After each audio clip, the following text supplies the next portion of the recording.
नमस्कार। आज हामी कक्षा 7को पाठ्यक्रममा रहेको एउटा ज्यादै सुन्दर कविता मेरो देशको बारेमा कुरा गर्नेछौँ। यो कविताले हाम्रो देश नेपाललाई खास के कुराले यति विशेष बनाउँछ भन्ने कुरालाई एकदमै मार्मिक तरिकाले देखाउँछ। ल सुरु गरिहारौँ है त।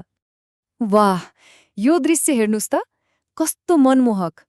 नेपाल भन्ने बित्तिकै हाम्रो दिमागमा यस्तै हिमालमा झुल्केको घामको चित्र आउँछ, हैन त? तर एउटा कुरा सोचौँ है, के हाम्रो देशको सुन्दरता भनेको यति मात्रै हो कि यसको पहिचान अझै गहिरो छ? आजको हाम्रो यो चर्चामा हामी यही कुराको उत्तर खोज्ने प्रयास गर्नेछौँ।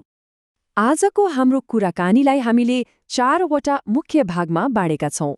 पहिला मेरो देश कविताको परिचयबाट सुरु गर्छौं अनि हाम्रो गौरवशाली इतिहास र पहिचानबारे कुरा गर्छौं। त्यसपछि नेपालको गजबको प्राकृतिक सुन्दरता हेर्छौं र अन्त्यमा यो कविताको खास सन्देश के हो भनेर बुझ्नेछौं। ल अब हाम्रो यात्राको पहिलो खण्ड सुरु भयो। हामी मेरो देश कविताको परिचयबाटै अघि बढ्छौं। अघि हामीले जुन प्रश्न उठाएका थियौं नि, यो कविताले त्यसको जवाफ कसरी दिन्छ? आउनुहोस् हेरौं। अब यो कविताको एकदमै मुख्य र शक्तिशाली पंक्ति हो। हिउँ चुलीको पहिलो झुल्का, पहिलो मेरो देश। यसले भन्न खोजेको के होला? यो लाइनले नि नेपालको मौलिक पहिचानलाई सूर्यको पहिलो किरणसँग जोडेको छ। मतलब हाम्रो देशको इतिहास, हाम्रो गौरव कति पुरानो र महत्त्वपूर्ण छ भन्ने कुराको संकेत हो यो। अब लागौं दोस्रो खण्डतिर, हाम्रो गौरवशाली इतिहास र पहिचान। नेपाल भनेको खाली हिमाल र पहाडले मात्र बनेको देश त होइन नि, यो त ज्ञान, तपस्या र वीरताले भरिएको भूमि पनि हो। कविताले हाम्रो देशको आध्यात्मिक गहिराईलाई कति राम्ररी देखाएको छ। नेपाल भगवान शङ्करले तपस्या गर्नुभएको पवित्र तपोभूमि, शान्तिका दूत गौतम बुद्ध जन्मनुभएको जन्मभूमि अनि वेदको ज्ञान फैलिएको ज्ञानभूमि हो। यही 3 कुराले हाम्रो देशलाई विश्वमा एक अलग आध्यात्मिक पहिचान दिएको छ। यी तस्बिरहरूले त्यही कुरालाई झल्काउँछन्। हेर्नुस् त, एकातिर भगवान शङ्करको तपोभूमि र अर्कोतिर बुद्धको शान्त मुद्रा। यही दृश्यले त हाम्रो देशको आध्यात्मिक सम्पदाको सार बोकेको छ नि।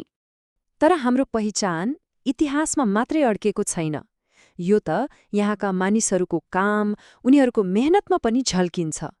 कविताको यो पंक्तिले ठ्याक्कै त्यही भन्छ। नेपाल भनेको परिश्रमी नेपालीहरूको कर्मलाई चिन्ने र सम्मान गर्ने देश हो। अघिल्लो पंक्तिमा एउटा शब्द आयो नि, कर्मवीर। अब यो कर्मवीर भनेको चाहिँ के हो त खासमा? कर्मवीर भनेको त्यस्तो मान्छे हो जो आफ्नो काममा ज्यान दिएर लाग्छ, आफ्नो कर्तव्य पूरा गर्न कहिल्यै पछि हट्दैन। र यही भावना, यही कर्मवीर हुनुको स्पिरिट नै त हो नि हामी नेपालीको खास पहिचान। अनि यो कर्मवीर भावना कुनै एउटा जाति वा समुदायमा मात्र सीमित छैन है। यो तस्विरले देखाए जस्तै अनुहार अनेक छन्, विविधता छ, तर हामी सबैको साझा पहिचान के हो त? कर्मवीर नेपाली हुनु। ल अब तेस्रो खण्डमा प्रवेश गरौँ। यहाँ हामी नेपालको अतुलनीय, मतलब कसैसँग तुलना नै गर्न नसकिने प्राकृतिक सुन्दरताको बारेमा कुरा गर्नेछौँ। कविताले हाम्रो देशको भूगोललाई एकदमै जीवन्त बनाएको छ। हामी सबैलाई थाहा भएकै कुरा हो, हाम्रो देश भौगोलिक रूपमा 3 भागमा बाँडिएको छ। उत्तरमा सेता हिमाल, बीचमा हरिया पहाड र दक्षिणमा समथर तराई। र यही विविधता नै हाम्रो देशको सुन्दरताको मुख्य आधार हो। सबभन्दा पहिले हिमालकै कुरा गरौँ न। यहाँ संसारकै अग्ला चुचुराहरू छन्, जुन 12 महिना हिउँको सेतो सिरक ओढेर बसिरहेका हुन्छन्। अनि जब बिहान सूर्यको पहिलो किरणले यिनलाई छुन्छ नि, यी हिमाल सुन जस्तै चम्किन्छन्, ठीक कविताको पहिलो पंक्तिले भने जस्तै। हिमालपछि पालो आउँछ पहाडी क्षेत्रको। यहाँ जता हेर्यो हरियालीले भरिएका डाँडाकाँडा, अग्ला लेखहरू अनि सुन्दर बेसीहरू छन्। यी गरागरा बनाएका खेतहरूले त नेपालीहरूको परिश्रमको कथा नै भनिरहेका छन् जस्तो लाग्छ। र अन्त्यमा हाम्रो तराई। यो समथर भूमि हाम्रो देशको अन्नको भण्डार नै हो। यहाँका फराकिला फाँटहरूले नै त हो देशलाई अन्नपातले धनी बनाउने। एउटा कुरा, कवितामा लेक र बेसी भन्ने शब्दहरू आएका छन्। यसको अर्थ के हो भने, लेक भनेको पहाडको अग्लो माथिल्लो भाग हो भने बेसी भनेको चाहिँ पहाडको फेदीमा रहेको समथर ठाउँ हो। यही लेक र बेसी मिलेर नै पहाडको सुन्दरता पूरा हुन्छ। अब यो पंक्ति हेर्नुस् त, कति रमाइलो छ। ढुङ्गा माटो बोल्छन्, यहाँ पशुपन्छी बोल्छन्। यहाँ कविले निर्जीव वस्तुलाई पनि सजीव जस्तै बनाएका छन्। उहाँको नजरमा नेपालमा त ढुङ्गा, माटो, पशुपन्छी सबैको आफ्नै आवाज छ, सबै जीवन्त छन्।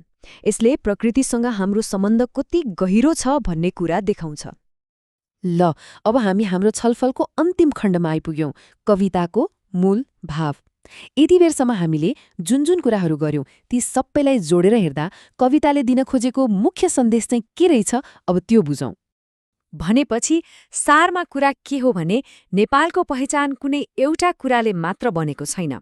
यो त हाम्रो गौरवशाली इतिहास, यहाँका कर्मवीर, मेहनती मानिसहरू अनि हिमाल, पहाड, तराईको यो अद्भुत प्राकृतिक विविधताको एउटा सुन्दर मिश्रण हो, एउटा प्याकेज हो। अब फेरि यही पंक्तिमा फर्कौं। सुरुमा सुन्दा यो सामान्य सूर्योदयको वर्णन जस्तो लाग्न सक्थ्यो, तर अब हामीलाई थाहा भयो यसको अर्थ कति गहिरो छ। यो त हाम्रो देशको प्राचीनता, पवित्रता, कर्म र प्रकृतिको समग्र गौरवलाई जनाउने एउटा प्रतीक हो। ल, अब अन्त्यमा एउटा प्रश्न छोडेर जान्छु। यो कविता र यसको बारेमा यति कुरा गरिसकेपछि हामीलाई आफ्नो देशको कुन कुराले चाहिँ सबैभन्दा बढी गर्व महसुस गराउँछ?